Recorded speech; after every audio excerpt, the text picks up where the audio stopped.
Hi there. In this lecture, we are going to turn our attention to Japan, and we're going to discuss this extraordinary collection of islands and its incredible history.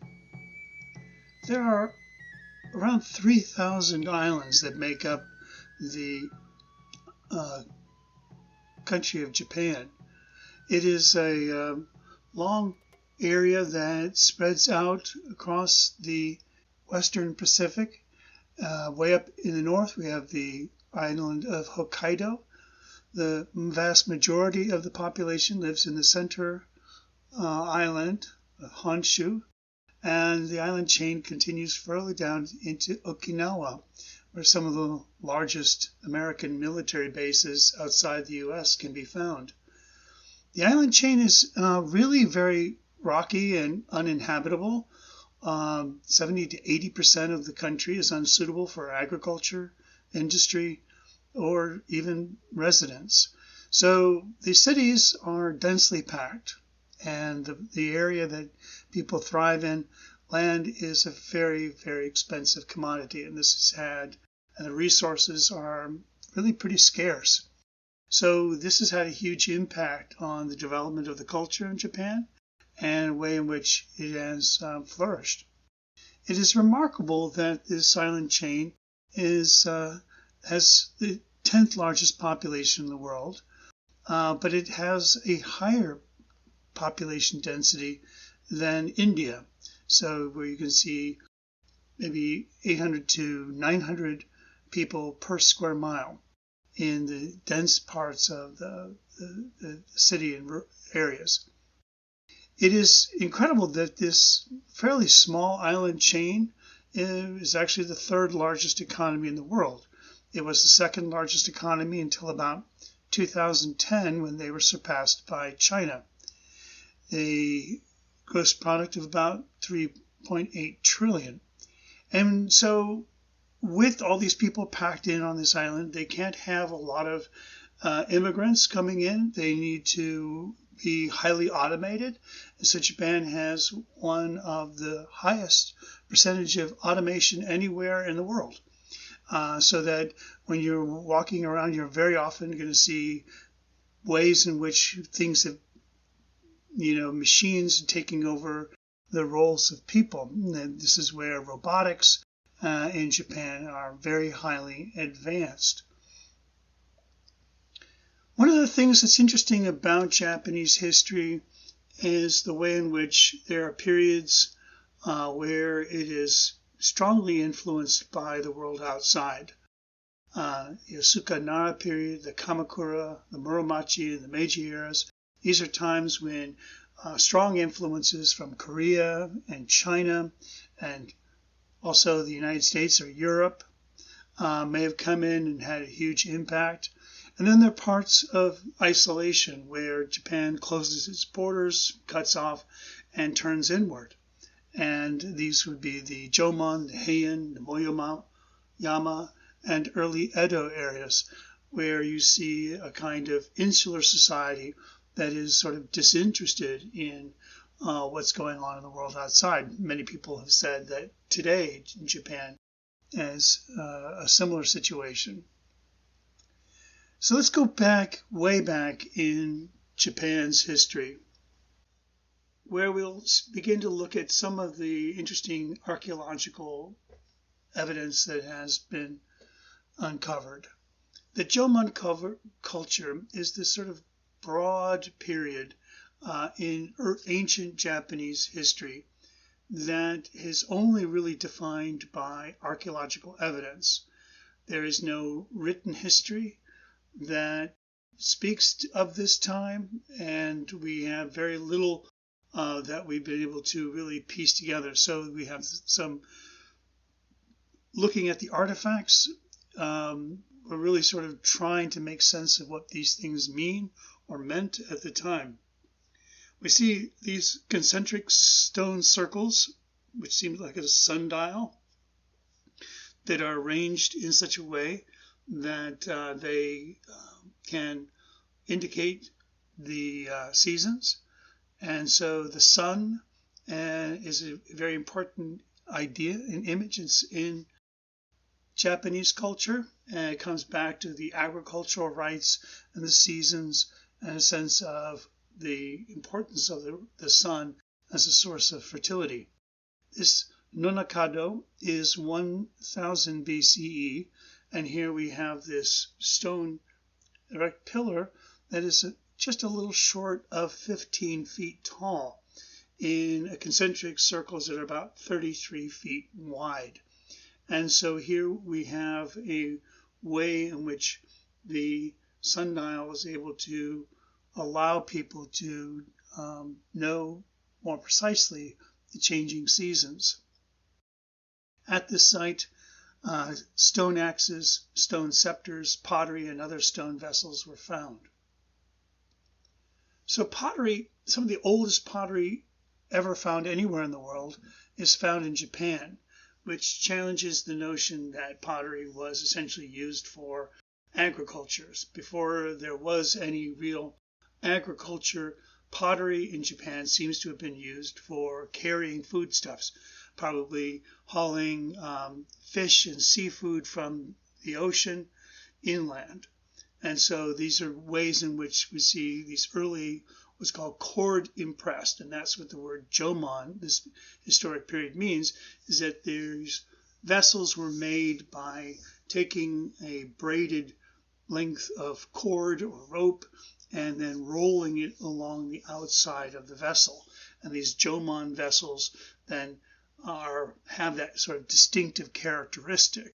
Jomon vessels are cord impressed because the cord impressions make the walls of these hand-built vessels sturdier, they're easier to hold, they cool off. If you put hot things in them, they're less likely to crack or fracture.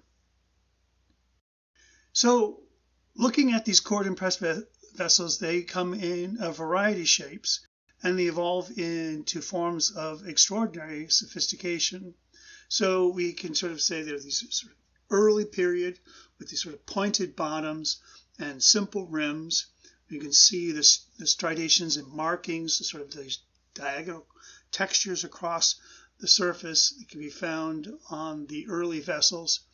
And then this sort of middle period, we have this very elaborate sort of collar around the vessel that looks like flames or roots or swirling water.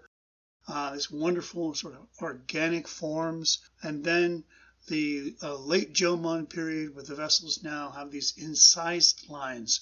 The decorations are on the surface of the vessel.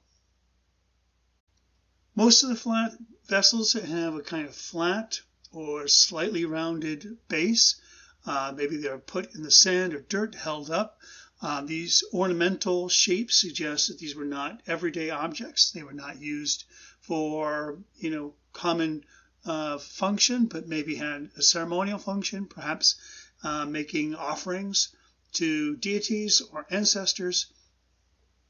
And the sort of special swirling nature, this idea of them connecting them to the natural world and to the deities that they believed that inhabited the natural world around them. We'll talk more about what this faith and these beliefs are in a minute. We have other evidence of spiritual practices. Again, the real function of these is not entirely known. They're called dogu, spirit figurines. They are beautifully decorated. They often have this sort of cowrie shell-like eyes and these sort of ornamental clothing, headdresses, jewelry, and these sort of childlike proportions. Some people have suggested these were merely dolls. But the interesting fact of the matter is these were often found broken in pieces and often discarded in rubbish heaps. So these beautiful objects seem to have existed for a particular purpose, and then once used, they were discarded or destroyed, deliberately destroyed. So they may have had some kind of function that was, temporary, the sense of time, that these things have a certain potency that gets used up and then they need to be remade. And that's an interesting characteristic we'll see returning time and time again in Japanese culture.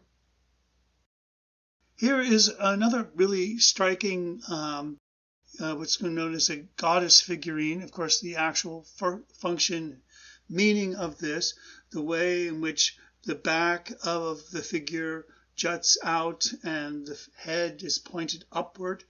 It looks like there was pierced holes in the clay head. Perhaps some kind of headdress or other attachment was done to create a sense of spectacle about the figure. But it is a compelling and seemingly modern gestural form that is really quite striking in its abstraction.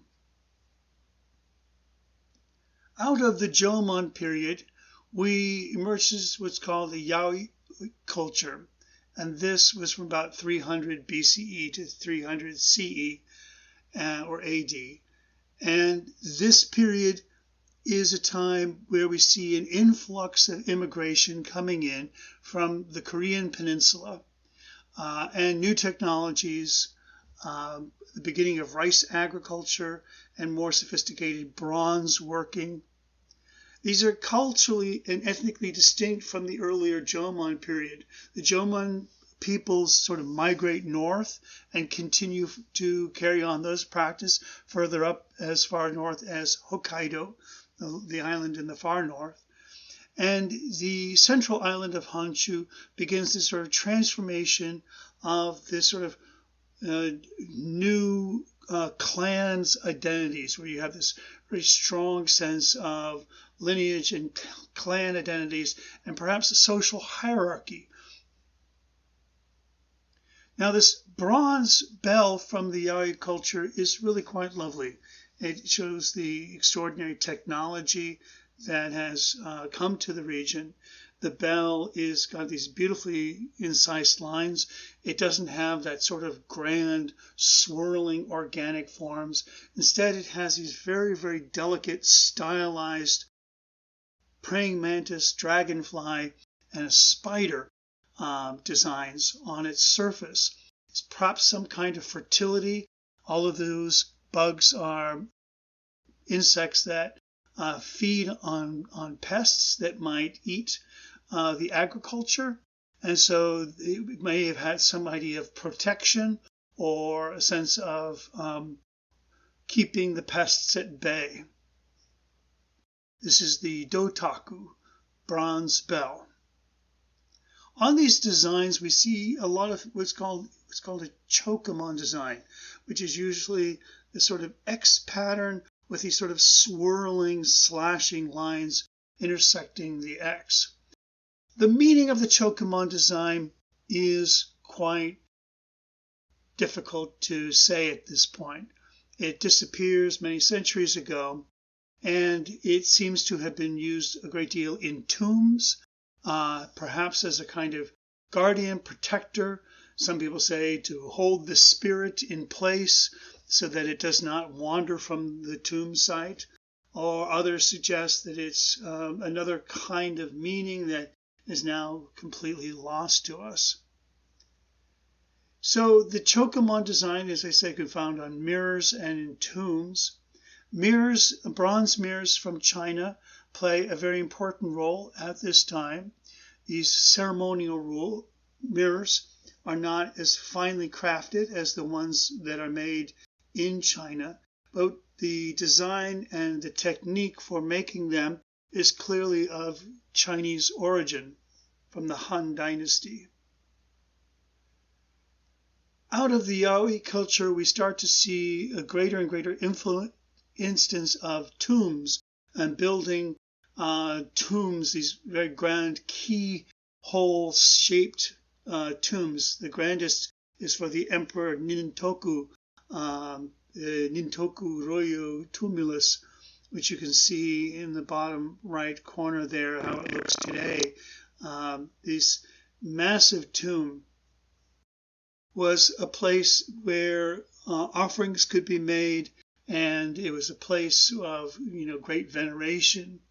These tombs and tombs like this could be found all over the main island of Honshu. Here is a reconstruction of what a sort of typical tomb might have looked like. An earthen mound held in place by stones. And then there are these sort of fired ceramic cylinders that were placed deep in the ground. It is believed that perhaps originally these fired ceramic vessels were intended to kind of just hold the tomb in place, that they had a kind of structural function, and then they were given a kind of ornamental qualities, decorative, figurative, animal forms were put on the ends of these. Also, it's possible that these were where vessels would rest so that people could make offerings. And so the tumulus and the tombs are a place where people can come to honor the ancestors, and the clans and clan identity becomes more important. Now, the figures on these tombs, these are called Haniwa, and there is a video I have linked in perusal you should watch, especially focuses on the soldier figure seen here. Soldier figures are fairly rare. More often we see people of various jobs and occupations. This would be a female shaman or a woman who is a spiritual healer. We also see people that may have had other religious functions as well. Now, the Haniwa is a hollow constructed fired piece. The eyes are usually just cut holes.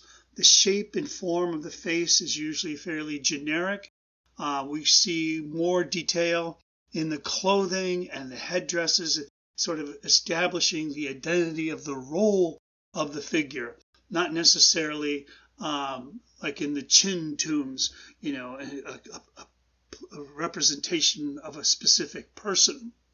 We also see shields and houses and animals on here. This shield Haniwa has the Chocomon design on it.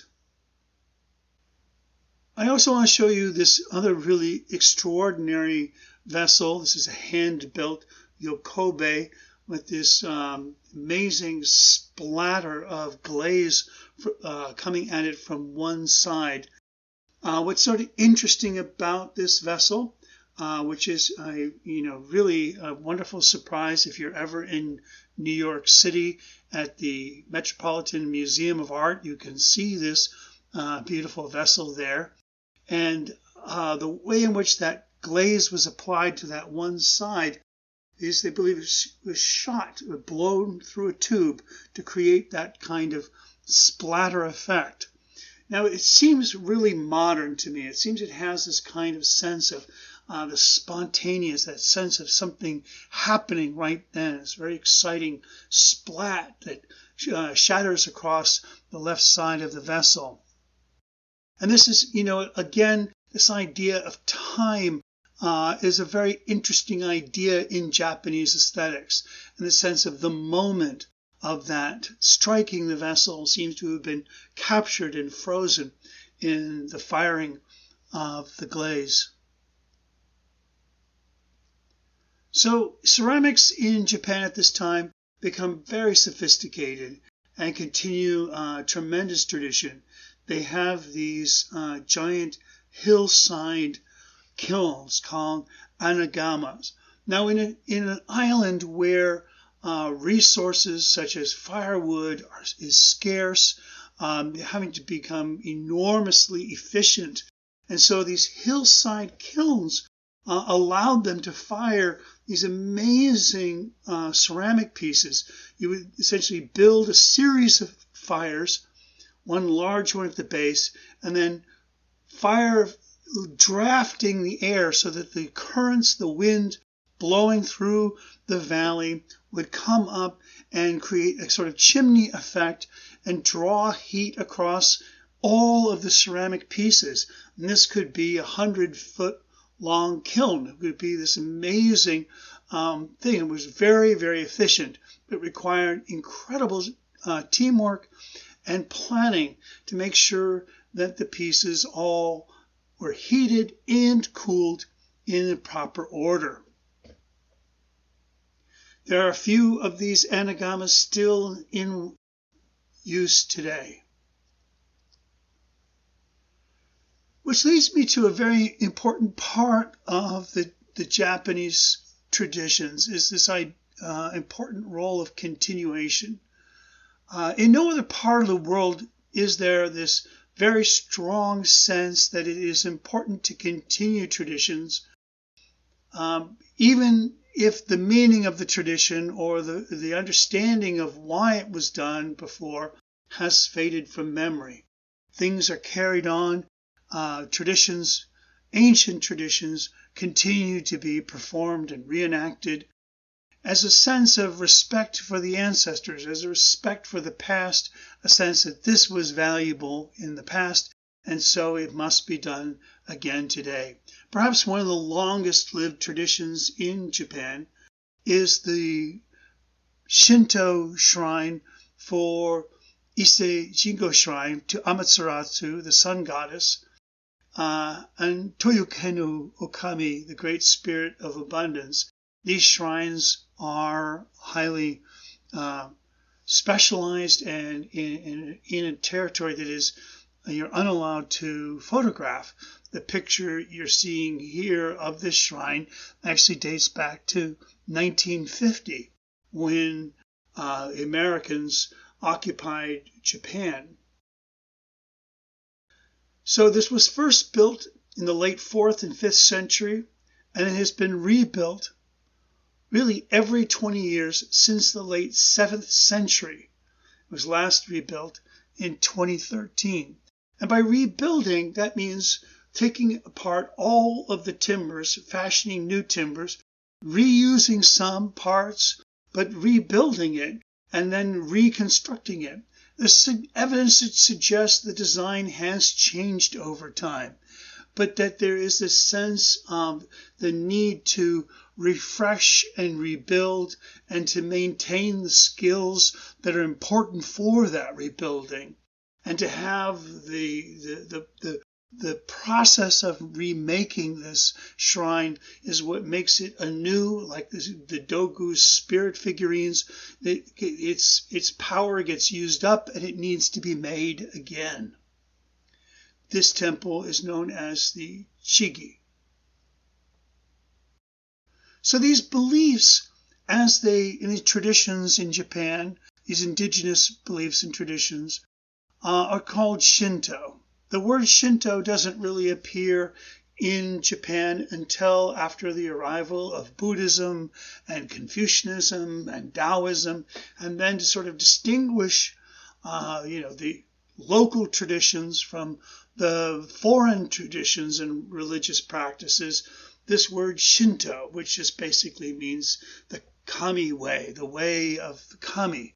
And the kami spirit is this very important idea in Shinto faith and practices. One of the key landmarks you see in the Shinto faith is this Torii gateway. The gateway is a kind of marker of the boundary between the everyday world and the spirit world. It's a kind of invitation for the spirits to come to the temple. It's oriented in such a way that it is a place toward where it is believed the spirits live, in the mountain or in a lake or in some natural area where the kami spirit resides. And then the gateway is oriented toward the temple. And so people making offering at the temple know to orient their offering toward the torii, which will lead them to the place where the kami spirit reside in nature. Now, gateways are a very common feature in different parts of Asia. The Torana on the Buddhist stupa in India, Paleo in China, the Hongsamulmun of Korea, all of these sort of freestanding gateways marking a sacred space seem to have a very long tradition in Asia. And it may have been this began in India, or maybe it began in China. It's very hard to say at this point.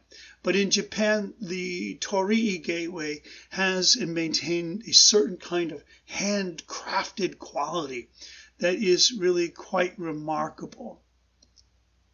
The design and manufacture of this is clearly influenced from Chinese architecture, the way in which it's jointed together to create this very distinctive style and features.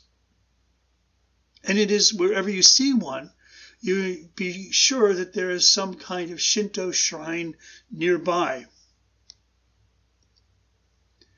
Another aspect of shrines that you'll see, the idea of the mirror we talked about earlier, has come into the shrine, has been maintained as a symbol of purity. And it represents this a way of kind of reflecting all of creation. So in a sense, it contains all of creation. The mirror also reflects light, and so part of the way in which it brings or draws light into a space, it can tend to emanate light in a way. And here from the Jino Shitoki, the mirror hides nothing. It shines without a selfish mind. Everything good and bad, right and wrong, is reflected without fail. And that is a sense of this sort of holistic idea of light that it embodies, that we want to bring it all in, and so that you can honor the good and deal with the bad and make offerings to all that is important. There are numerous other sort of qualities that have come into modern Shinto practice: paper making, folded paper, these kinds of offerings called the Gohei.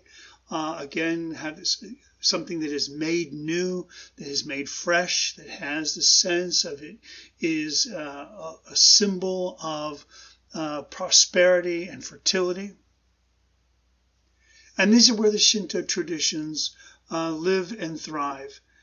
Japan is one of the most non-religious cultures in the world, and yet people who claim they are not religious, and yet the participation in Shinto shrines and Buddhism and Christianity continues apace. And as people don't think of these things as religious practices, they just think of them as things they must do, things they feel a certain continuity by doing, and the traditions are carried on with a sense of it's important to do them, and they have that role in Japanese life today. So here are our questions for review. What are the distinctive geographic characteristics of Japan? How has Japanese history been affected by its relative isolation? What is the purpose of the dogu, spirit figurines? The Kofun era tombs suggest what kinds of changes were happening in Japan. How is the Ise Jingo shrine worshipped and maintained?